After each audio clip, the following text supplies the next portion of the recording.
Channel star news, मैं हूं दिवाकर विक्रम सिंह। छठे दिन रूस और यूक्रेन के बीच युद्ध में जो भी स्थिति बनी है उसके मुताबिक यूक्रेन पूरी तरह से रूस की सेनाओं से घिर चुका है। बावजूद इसके यूक्रेन की सेना और यूक्रेन के राष्ट्रपति पूरे जोशो खरोश से पूरी दुनिया को ये बताने की कोशिश कर रहे हैं कि यूक्रेन का जज्बा बिल्कुल बरकरार है और वो ये कि अपने मातृभूमि का 1 इंच जमीन भी वो किसी को लेने नहीं देंगे और उसकी रक्षा करेंगे। हम ये जानकारी आपको इसलिए दे रहे हैं क्योंकि क्लस्टर बम से लेकर के वैक्यूम बम तक का इस्तेमाल रूस कर रहा है और ये दोनों बम परमाणु बम के एक स्तर के पहले के, अर्थात उससे इंटेंसिटी इनकी कम होती है, लेकिन मारक क्षमता और घातक ये बहुत ज्यादा होते हैं। उनका बाकायदा इस्तेमाल किया जा रहा है। कीव को चारों तरफ से घेर लिया गया है और बड़ी संख्या में रूस की सेना कीव को घेरे हुए है। और इसी बीच राष्ट्रपति जेलेंस्की का यूरोपीय यूनियन पार्लियामेंट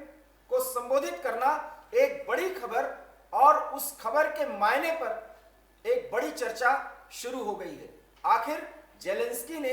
पार्लियामेंट को संबोधित करने के बाद क्या कुछ बताने कहने की कोशिश की। बड़ी खबर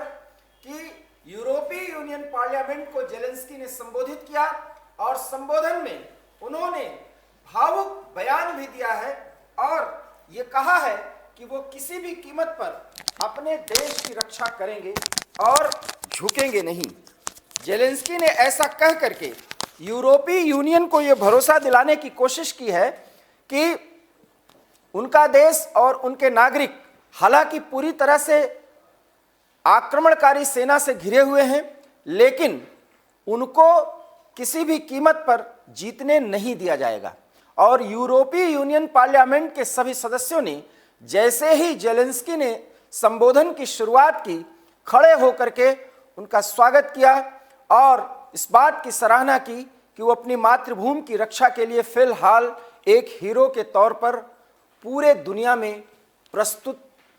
करने में अपने आप को सफल हुए हैं। लेकिन इसी बीच उनके संबोधन के दौरान और उसके बाद और उसके पहले रूस के आक्रमण में बहुत ज्यादा तेजी आ गई है और अब रूस धड़ल्ले से उस बम का इस्तेमाल कर रहा है जो यूक्रेन की जनता, वहां के रिहायशी इलाकों के लिए बेहद खतरनाक है। हम आपको बता दें कि एक भारतीय छात्र की रूसी बमबारी में मौत के बाद भारत ने ऑपरेशन गंगा अभियान को बेहद तेजी के साथ आगे बढ़ाने का फैसला किया है और उसके लिए भारतीय वायुसेना का C-17 विमान भी अब छात्रों और नागरिकों को लेने के लिए जाएगा। लेकिन जिस तरह की एडवाइजरी कीव से जारी की जा रही भारतीय दूतावास की तरफ से, वो ये कि किसी भी कीमत पर जल्द से जल्द भारतीय नागरिक और छात्र ट्रेन या बसों या किसी अन्य साधन से कीव को छोड़ दें, क्योंकि कीव पर बड़ा हमला जिस तरीके से किया जा रहा है उसकी परिणति ज्यादा खतरनाक हो सकती है और किसी भी तरह के बम का इस्तेमाल किया जा सकता है जिसमें जान माल की क्षति का जो अनुमान है उसको बताया नहीं जा सकता। इसका संकेत साफ है कि रूस जिस स्थिति में अपने को पा रहा है वो किसी भी कीमत पर अब जेलेंस्की को यूं ही वॉर हीरो की तरह प्रस्तुत नहीं होने देगा और उनको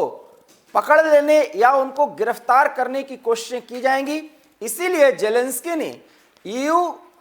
पार्लियामेंट को जब संबोधित किया तो उन्होंने कहा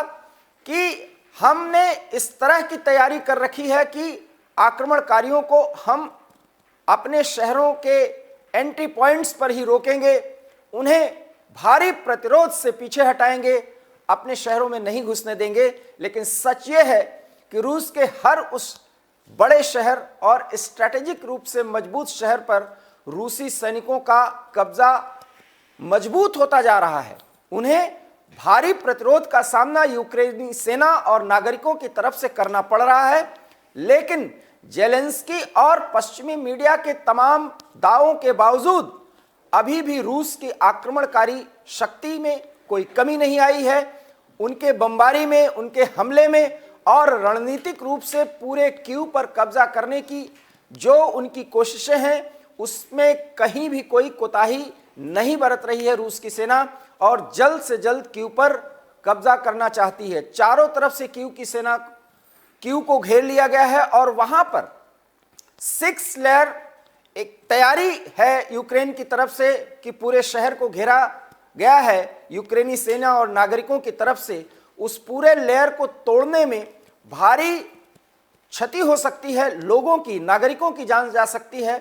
इसको बचाने की कोशिशें अभी तक रूस की तरफ से की गई, लेकिन कीव पर कब्जा करना अब रूस की जरूरत बन चुकी है और शायद इसीलिए कीव पर वो हमला होगा जिसमें नागरिकों की जान भारी संख्या में जान जाएगी, ये अनुमान जताया जा रहा और इसीलिए भारतीय छात्रों और नागरिकों को जल्द से जल्द कीव को छोड़ने की एडवाइजरी जारी कर दी गई है दूतावास की तरफ से। एक भारतीय छात्र की मौत के बाद अब बेहद खतरनाक स्थिति दिखाई पड़ती है पूरे कीव शहर में, लेकिन राष्ट्रपति जेलेंस्की और कीव के नागरिक यूक्रेन की ताकत को दिखाने के लिए भारी प्रतिरोधक शक्ति के रूप में प्रस्तुत कर रहे हैं अपने आप को। और यही बात यूरोपीय यूनियन के संबोधन में जेलेंस्की ने कहने और बताने की कोशिश की है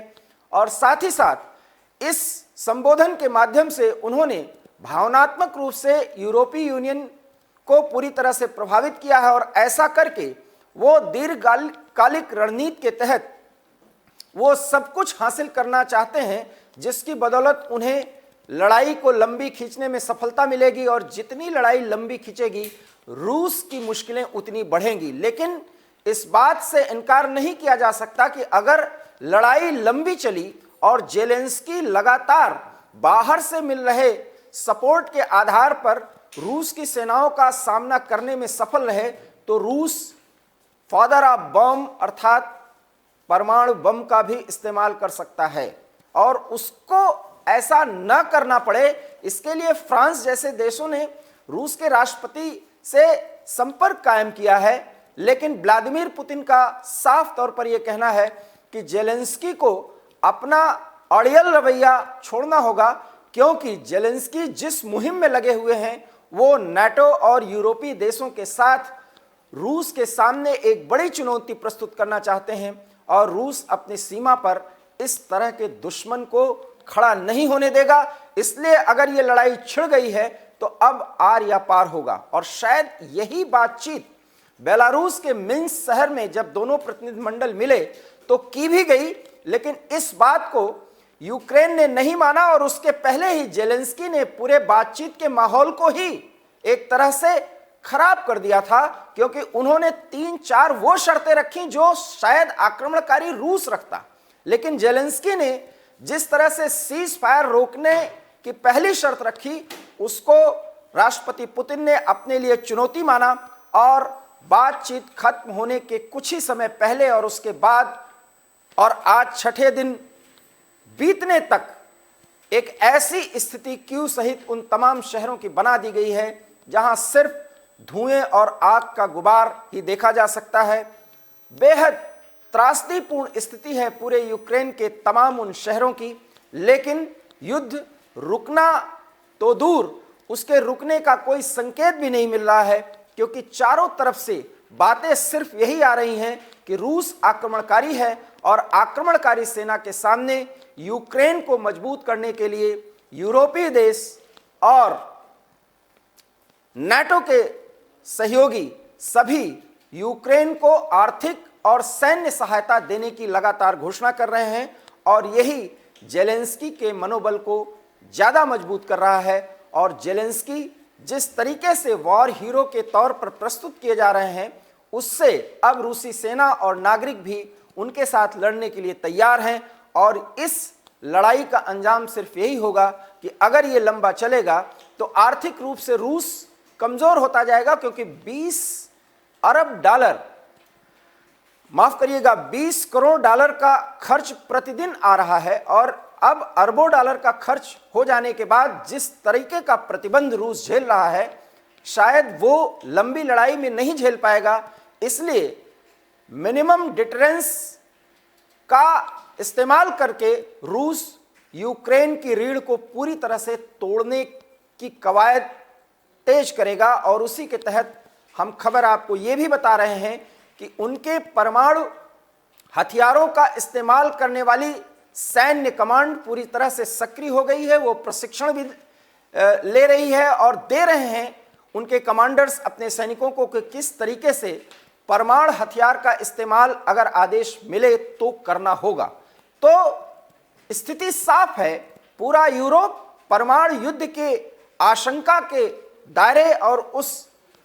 उमड़ते घुमड़ते संकट के बादल के दौर से गुजर रहा है। लेकिन स्थिति अभी भी स्पष्ट नहीं हो पा रही है कि शांति की पहल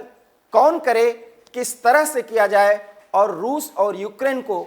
अब अपने अपने हदों में रहने के लिए प्रेरित किया जाए, उन पर दबाव बनाया जाए। दबाव बनाने की बात तो दूर, आर्थिक प्रतिबंधों और यूक्रेन को सैन्य सहायता दे करके जेलेंस्की को मजबूती जरूर दी जा रही है, लेकिन जेलेंस्की जिस मजबूती के साथ रूस के प्रतिरोध का सामना कर रहे हैं, वास्तव में रूस जिस जिद के साथ अब कीव को घेर चुका है और कीव पर अंतिम कब्जा चाहता है, अगर उसमें मुश्किलें आएंगी तो परमाणु युद्ध के आशंका से कतई इनकार नहीं किया जा सकता। और अगर ऐसा हुआ तो ये पूरे मानव समाज के लिए एक बड़ा कलंक होगा, और वो भी 21वीं सदी के उस दौर में जब हम विकास के रास्ते पर दुनिया को एक नई राह पर ले जाना चाहते थे, तब हमको एक और परमाणु युद्ध की आशंका ने घेर रखा है। ये स्थिति न उत्पन्न हो पाए, इसके लिए हम ईश्वर से प्रार्थना कर सकते हैं, और हम ये भी प्रार्थना कर सकते हैं कि उन तमाम राजनयिक मिशन को सफलता मिले जो शांति का प्रयास कर रहे हैं। लेकिन अगर ये सफलता नहीं मिलती है तो कम से कम युद्ध की एक ऐसी स्थिति उत्पन्न न हो जिसमें परमाणु युद्ध हो ही जाए। क्या होगा आगे का हाल, एवी स्टार न्यूज़ पर हम समय समय पर आपको इसकी जानकारी देते रहेंगे। लेकिन फिलहाल आप देश और दुनिया के तमाम बड़ी खबरों के लिए एवी स्टार न्यूज़ को देखते रहिए। हमें दीजिए इजाज़त। नमस्कार।